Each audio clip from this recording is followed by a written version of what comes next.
வணக்கம் தலைவா, அனைவருக்கும் இனிய வணக்கம். இன்னைக்கு நம்ம இந்த ஒரு வீடியோல எதை பற்றி பார்க்க போறோம் அப்படின்னு பார்த்தீங்கன்னா, டிஆர்பி மற்றும் பள்ளி கல்வித்துறையில வந்திருக்க முக்கியமான தகவல்களை இந்த ஒரு வீடியோல நாம பார்க்கலாம்.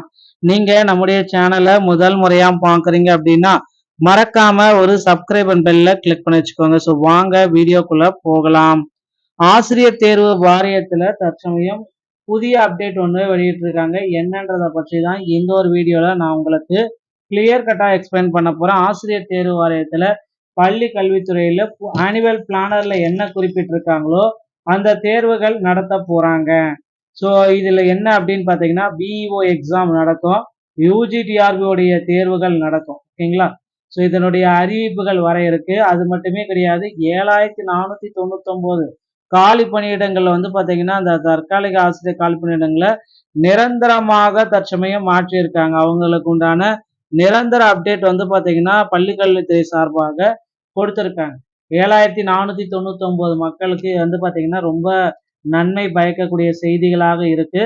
ஸோ உயர்நீதிமன்றத்தில் ஒரு கட்டத்தில் வந்து பார்த்தீங்கன்னா தற்சமயம் இந்த டெட்டில் பாஸ் பண்ணவங்களுக்கு 2013, 17 வந்து பார்த்தீங்கன்னா பாஸ் பண்ண ஆசிரியர்களுக்கு வயது மூப்பின்படி பணி வழங்கணும் அப்படின்ற மாதிரி கோரிக்கைகள் போயிட்டு இருக்கு.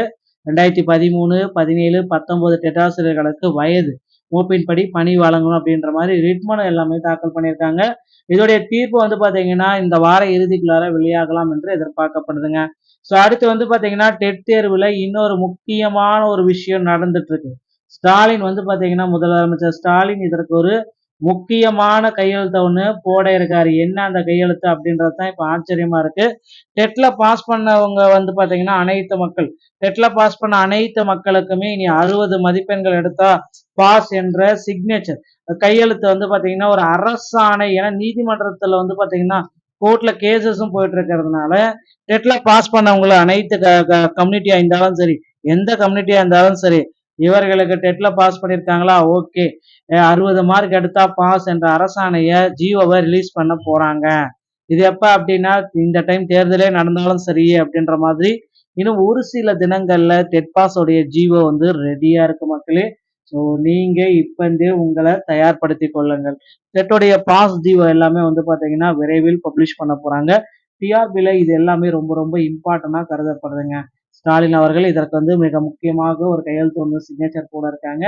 ஸோ டெட்டாசிரியர்கள் 2013 டெட்டாசிரியர்களுக்கு பணி நியமனம் எப்போ கிடைக்கும் அப்படின்றது தான் இப்ப கேள்விக்குறியா இருக்கு. ஏன்னா தேர்தல் வாக்குறுதிகள்ல தற்சமயம் குறிப்பிட்டது 2021 தேர்தல் வாக்குறுதிகள்ல 2013 டெட்டாசிரியர்களுக்கு நாங்கள் பணி நிரந்தரத்தை கொடுப்போம், பகுதி நேர ஆசிரியர்களுக்கும் நாங்கள் பணி வாய்ப்பை கொடுப்போம் அப்படின்ற குறிப்பிட்டே சொல்லியிருக்காங்க. ஆனா இது எல்லாமே எப்ப நிறைவேற்றுவாங்க அப்படின்றது இப்ப கேள்விக்குறியா இருக்கு. இனி வரும் காலங்களில் எந்த கட்சி ஆட்சிக்கு வந்தாலும் சரி, டெட்டாசிரியர்களுக்கு ஒரு மகிழ்ச்சியான செய்தியை அறிவிப்பை வெளியிடுவாங்க அப்படின்றத எதிர்பார்க்கலாங்க. டிஆர்பியில் வந்து பார்த்தீங்கன்னா தற்சமயம் புதிய நோட்டிஃபிகேஷன்ஸ் எல்லாமே ப்ரிப்பேர் பண்ணிட்டு இருக்காங்க. பிஆர்டி மற்றும் பிஇஓ மற்றும் யூஜிடிஆர்புடைய நோட்டிஃபிகேஷன் ரெடியாக இருக்கு. கிட்டத்தட்ட 1.5 லட்சம் பீப்புள்ஸ் வந்து பார்த்தீங்கன்னா இதற்காக வெயிட் பண்ணிட்டு இருக்காங்க. அவர்கள் மத்தியில் வந்து பார்த்தீங்கன்னா ஒரு நல்ல செய்தி வந்து பார்த்தீங்கன்னா ஆசிரியர் தேர்வு வாரியம் இன்னும் ஒரு சில தினங்கள்ல நமக்கு கொடுக்க போறாங்க. ரெடி ஆயிக்கோங்க மக்களே. டிஆர்பியில் இந்த தகவல்கள் அனைத்துமே ரொம்ப ரொம்ப இம்பார்ட்டன்ட் தகவலாக நான் இப்போ உங்களுக்கு சொல்லிட்டு இருக்கேன். ஸோ இந்த ஒரு வீடியோ உங்களுக்கு பிடித்திருக்கும் பட்சத்தில் நீங்கள் நம்முடைய சேனலை சப்ஸ்கிரைப் அண்ட் பெல்லை கிளிக் பண்ணி வச்சுக்கோங்க. மீண்டும் ஒரு நல்ல தகவலோட நான் உங்களை சந்திக்கிறேன். நன்றி, வணக்கம்.